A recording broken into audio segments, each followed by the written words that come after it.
Rio Rancho's police chief says Andrew Romero should have never been on the streets in the first place. Now lawmakers are looking at making changes to keep repeat offenders like him behind bars. News 13's Alex Goldsmith is in the Newsplex with their plans. Yeah, Jessica, if you go on the state's online court record site, Andrew Romero's record spans 2 pages there. A career criminal who judges let off easy for years.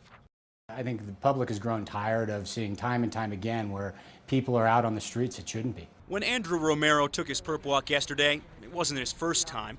10 years ago, Romero was picked up on a murder charge for a gang-related shooting at a South Valley apartment. He pled to voluntary manslaughter, and a judge ordered him to spend 3.5 years behind bars.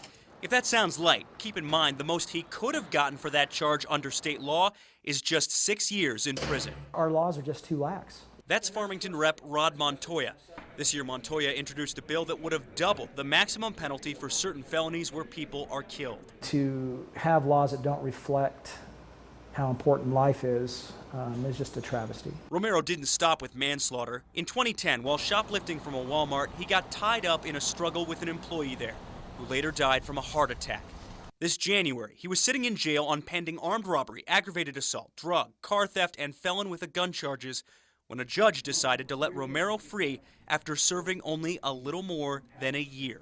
We need to address this at some point in the state to make sure that these hardcore, repeat predator offenders are addressed more differently than, say, the average street robbery suspect or things like that. New Mexico does have a 3 strikes law that gives the worst of the worst repeat felons a life sentence. Well, the current one isn't strong enough in my mind. Albuquerque Rep. Nate Gentry wants to add a long list of other felonies to the crimes that count towards those 3 strikes. Our number one goal as a society needs to be to keep our children safe and to keep people safe from violent felons such as these.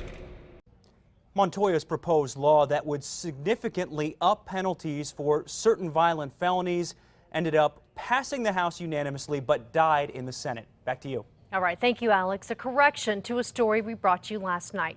We told you Judge Stan Whitaker was the judge who handled Romero's most recent case, letting him out of jail early. But that was actually Judge Cristina Jaramillo. We apologize for the mistake.